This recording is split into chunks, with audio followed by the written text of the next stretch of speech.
Welcome back, everybody. Rudy with... Okay, whatever. Let's just get into it. You guys don't need an introduction. Rudy, what have you been spending your money on? Where's the mail day? Tell us about what you're doing with your life. Okay. So I know I haven't done many of these lately in proportion compared to the number of box openings and other things going on. So, anyways, people have been asking for it. Rudy, are you still buying old cards? It's all about the new stuff. Do you care about the old 93 stuff? What's going on? Okay, I do. So I just don't film a lot of them because some people actually, remember, I have to get permission when I buy the collections, and some people do decline. Respectfully, just say, hey, I don't really want my cards to be on camera. Some people say, hey, I don't mind. So this is one small collection that came in today. Thought it was a worthwhile thing. We did the old side check. We got no inking or nothing weird going on the cards.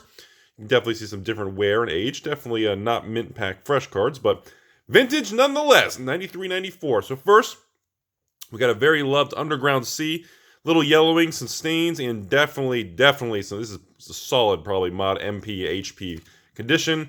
Very nice though. Again, unlimited is nowhere near the same investment level, rarity, or pricing or anything compared to revised. Do not compare the two. They are completely different animals with print runs, the coloring, and how collectors look at them.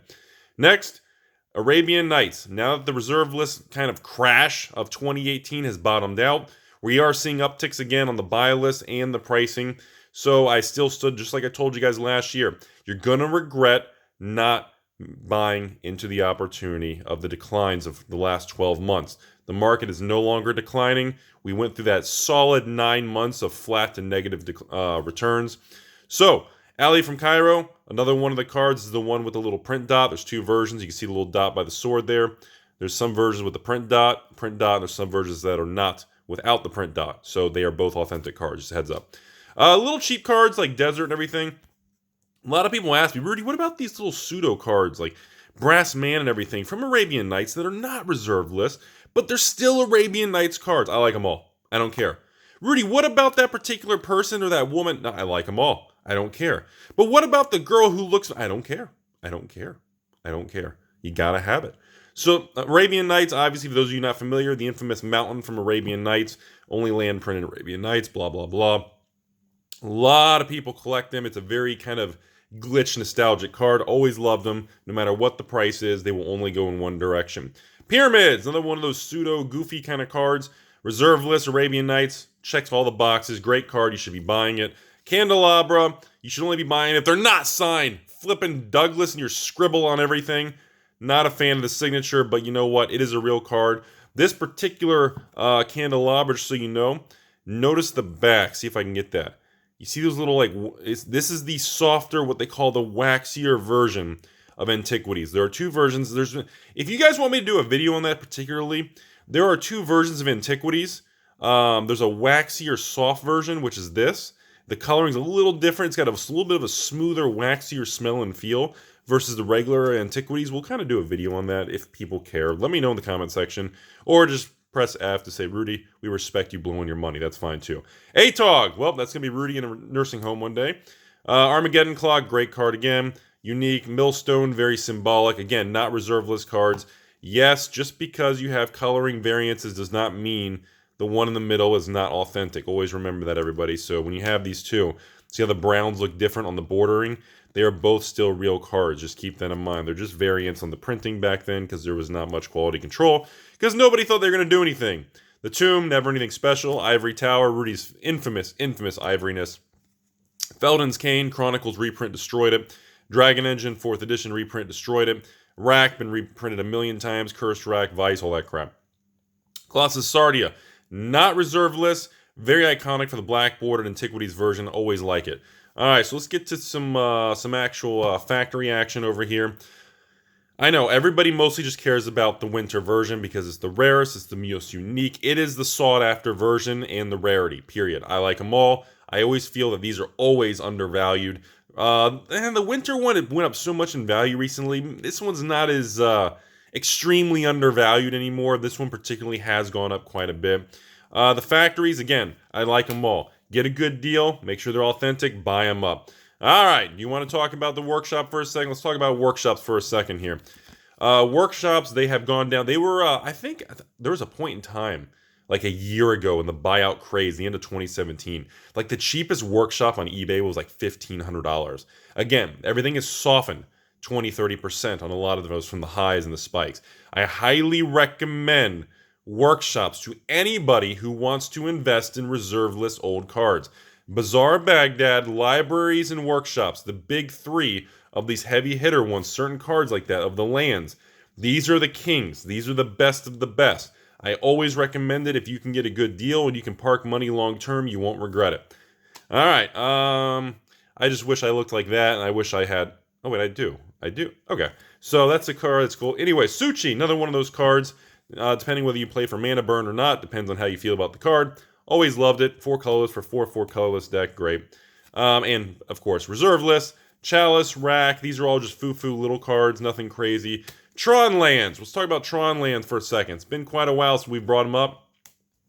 Tron lands. If they are the original versions, 100% love them. Under $10 a card, you should be buying them. Over $20 a card, you should not be buying them. Graded versions, you should not be wasting your money. There are tons of these in existence. I think I'm around 500 to 800 of these in raw. Do not waste your money on graded ones. Buy 2 or 3 raw ones. And under no circumstances should you be investing or buying the white bordered Chronicle reprint version. Alright, so that is that first particular collection that came in. It was a very, very cool one there. Definitely some unique cards. Very happy to have received it. And as always, to remind everybody in this video, old cards, I appreciate the contacts, but they are not for sale. They will not be on Rudy's eBay store, and they will not be offered to anybody online, YouTube, patrons, eBay, or anything. This is just something just people like to know. Now, next one from good old out of the country, international shipment from overseas here. This one's an interesting one. The gentleman had a bunch of newer cards, a lot of weird stuff, and of course a bunch of snow-covered lands, which I thought was interesting, like 100 snow-covered lands. And I mostly bought it for these top 2 cards. I wanted the Beta Ice Storm mostly in this. The second thing I think you guys are going to appreciate in this particular one is all these cards are from the Vault 20 singles. So according to this gentleman, you can see the 20 logo. These are all from the Vault 20s. All of them. I love that Fact or Fiction. Love that artwork. And of course, Hymn to Torak. Classic. Impulse, great one. And of course, Tanglewire with a really funny artwork. And we got Char, that's tough, sorry. So they're all from the Vault 20s. My point of showing you this is I wanted to give everybody a quick story. Remember, when From the Vault 20 came out, the fact it had a foil Jace, everybody went crazy.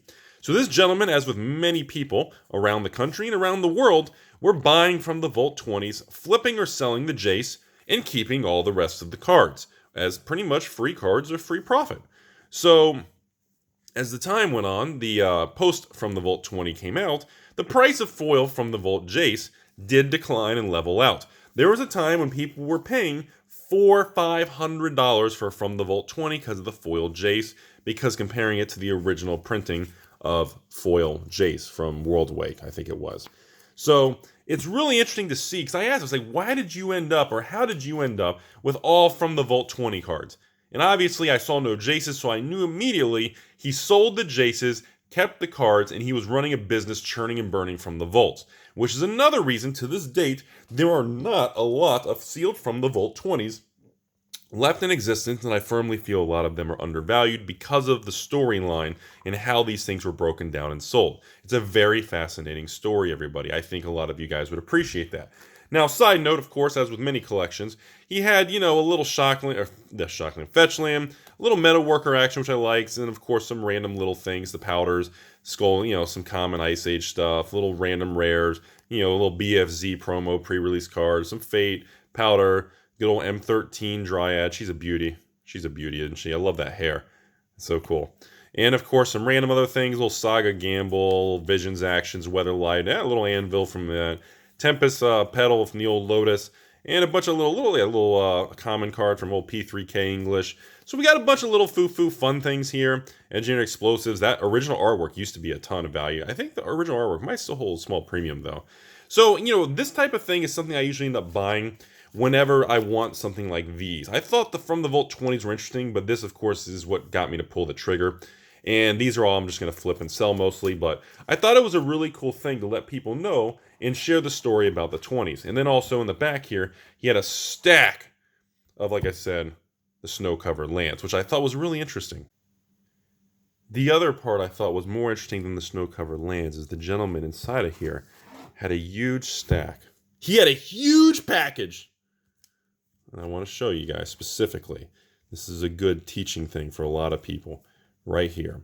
So he also clearly invested, speculated, or bought into a non-reserve list newer card. I guess he really liked the Grind Clock card, which I did too. I was a big fan of this card. I specifically became very well aware of it in the M13 reprint, or M12? M13 or 12. Is there an M13 or 12, or these are all scars? So he bought a very large position into these type of cards. And as you can see, these are all the same cards. So clearly he speculated on buying these. And I believe, let's take a look upside down, all the set, I think these are all scars, right? All same set symbol. No, there's an M15 foreign. I thought it was M12 or 13. Maybe they did it multiple times. I'm not fully... M15 with a check mark? Well, that ruins the card. So, again, I wanted to point out, one of the risks of this gentleman buying all the Scars cards, as you can see in the version from Scars and Mirrodin, is later on it got reprinted. So he clearly speculated on it, and it didn't work out. So always remember that. If you're trying to be a speculator investor, I do not, under any circumstances, recommend doing cards that are on the reprint chopping block. Don't go with it. If you want the card, you want to play with it or replace it, that's fine. Enjoy the cards. There's nothing wrong with that. But when you convert over to being an investor, they're trying to buy 100 copies. No. Rudy, what? I got this idea. No. Yes. That's the difference. Hope you all enjoyed this video. Tell me what you all think. I appreciate the support. If you have a collection to sell, do you have something crazy? Do you want to be featured on the most unsupportive, evil investment channel in the Magic the Gathering world with an average of 3.5 million views per month, the highest viewed in the world? Do you want your story shown? AlphainvestmentsLLC at gmail.com. Give me some prices, take me some pictures, and say, Rudy, for the love of God, put me on the internet.